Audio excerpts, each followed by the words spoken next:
You pay either a CBN governor or DG, MPA or NCC, you pay him 10 times than you pay the President of the Federal Republic of Nigeria. That's just not right. Or you pay him 20 times higher than Attorney General of the Federation. That is absolutely not right. But people like to make a level of insinuations and mischief over it. Simply because you occupy an office, you're getting this little bit of salary, people will accept that you can be as corrupt as you want to be.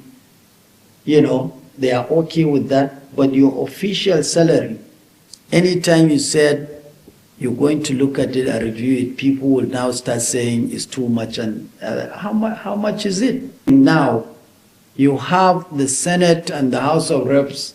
They have crafted, overhead and some other things, the salaries of their aides and all these things. They have packaged something for themselves, and they made it into law. So it's about time that people like you and others should support the commission to come up with reasonable living salaries for ministers, DGs, the president. You're paying the president 1.5 million a month. Thank you very much for that comment. My good friend, Raf Sanjani, I know you will always bring this issue of remuneration. For those of you who are not aware, it's part of the constitutional responsibilities of the Commission to come up with an acceptable remuneration for political as well as legislators and judicial office holders in Nigeria. Now the Commission did that of judiciary last year with Mr. President, Attorney General, National Assembly. The major controversy had always been other political office holders. But I have always said, we've debated this with him. You cannot pay a minister less than ₦1 million per year. Per month. Less than ₦1 million per month. Since 2008, and did not increase his salary, and expect that he will put in his best without necessarily being involved in some other things. So I would want your support and your people. I will tell you the Commission is coming out with another report. It's not that the Commission despises Nigerian workers, but it's not the responsibility of the Commission to take care of minimum wage and other salaries of other workers. We are strictly restricted to political office holders, governors, senators, legislators, ministers, DGs, and other people. Let's face it realistically. I have said it over and over, you pay either a CBN governor or DG, MPA or NCC, you pay him 10 times than you pay the President of the Federal Republic of Nigeria. That's just not right. Or you pay him 20 times higher than Attorney General of the Federation. That is absolutely not right. But people like to make a level of insinuations and mischief over it. Simply because you occupy an office, you're getting this little bit of salary, people will accept that you can be as corrupt as you want to be. They are okay with that. But your official salary, anytime you said you're going to look at it and review it, people will now start saying it's too much. And how much is it? How many ministers do we have? How many legislators we have? Because of this thing now, you have the Senate and the House of Reps. They have crafted, overhead and some other things, the salaries of their aides and all these things. They have packaged something for themselves, and they made it into law. So it's about time that people like you and others should support the commission to come up with reasonable living salaries for ministers, DGs, the president. You're paying the president 1.5 million a month. The president of the Federal Republic of Nigeria with a population of over 200 million people. That's what you pay him. Everybody believes that is a joke. You understand? This was done in 2007, 2008, and since that time it had not been reviewed. So my good friend, when we come out with our report, please, and we are still asking if the Oresanya report can be implemented so that Salaries and Wages Commission can come back to Revenue Mobilization, Allocation and Fiscal Commission, and we will do justice to Nigerian workers appropriately. We have to find the money to pay individuals a living wage. So this is just an appeal to you. We've had this debate many, many times with you. And the issue of subnationals, yes, like I've mentioned, federating units and other things. Yeah, you are right. Doctor, you are right. We are not only concerned about the money allocated to states and federal government, but we are concerned about the monitoring of the utilization of the funds. What had happened was with the Abia versus federal government Supreme Court judgment that stripped the commission of the powers to monitor after allocation. Do you follow up to see what has happened to the money?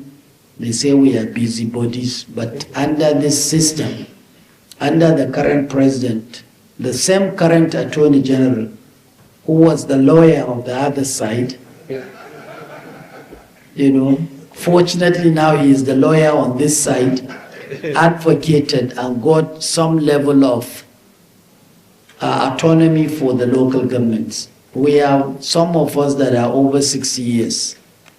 We look back, even under the military, how the local governments were functioning. They were constructing roads, they were building schools, they were doing all sorts of things.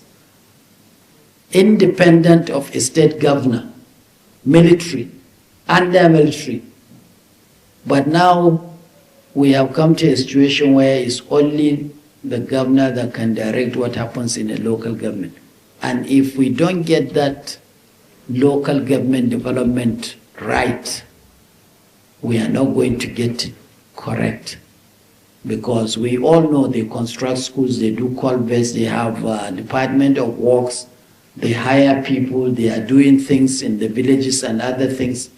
So Nigeria is not going to progress until we go back to that system whereby the center of development becomes that local government, not the state, not the federal. Federal should concern itself with the issue of defense, national security, internal affairs, and some other things. But the real development should be back into the local government area. We are also trying to bring in new factors in the horizontal revenue allocation sharing formula. But of course, we know population is a constitutional issue, so we cannot do away with it. And we are fully ready like Professor Waleke said, we have to study other countries. Members of the committee will go to various countries, similar federating countries, to understudy and come back with the report. And by the grace of God, before the end of the year, the commission will come up with something, and we hope that you will support. You will support us very well. The other issue you raised was the issue of the special funds, which we have discussed, the 1.68, the 0.5, the FCT, and the ecology fund. There are means and ways which a state or local government can access those funds. But as advocates for good governance, you should look at this and look at the allocation in that sector and be able to analyze so that you can equally educate Nigerians on that. And on the issue of what is going on to the states, what is the allocation that is going to the states, is advocates like you and citizens that can raise this issue up with various governors. Say, Your Excellency, you have received this amount of money from this time to this time. What have you actually done with it? I mean, you know, if the economic planning commissioner, what are the projects you are embarking on, some other things, everybody is looking at president. But let's look at allocation given to states. There are some states that are doing fantastically well. I can mention some. You know, Lagos, people will say, oh, Lagos, but you look at, you know, they're doing fantastically well. You know, they are doing very well. They are trying to do something that can bring all their citizens on board, increase means of generating income, employment, and some other things. For instance, when Mr. President stated in his address that he has removed subsidy, what some of us had expected was every state should have come up with a transportation plan that will ease the burden of workers. The difference between Europe, America, Asian countries, Malaysia, in terms of how they deal with their workers, is public transportation. If you are walking, you don't need to drive your car from your neighborhood to where you work. There is an effective subsidized transportation system that will take you from your neighborhood to where you work. Whether it's in the US, whether it's in Europe, and then people that are less privileged, how they have been given some level of welfare and some other things.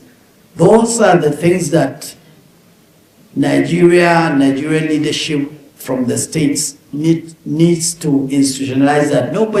We don't need to drive from Karu or from Buhari into Abuja Center if you walk in Abuja. Where is the public transportation system? The rail system that is being, that you have it now is good, but I mean, you can even do it more. Without New York City, Rafsanjani, you are aware, without the transport system, the train system and the bus system, it will be chaotic, you know, and it's subsidized. So these are the things that will make a nation a better nation, where workers will have, you know, better deal, you know, better salaries to take back home, and then better environment and public school system, where you have primary and secondary education free.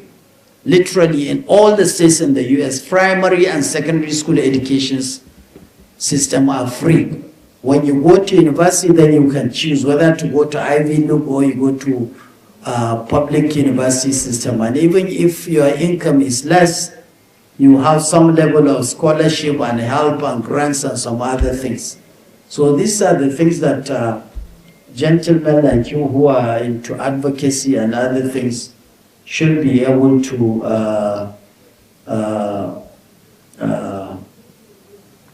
are important. So just thank you for this.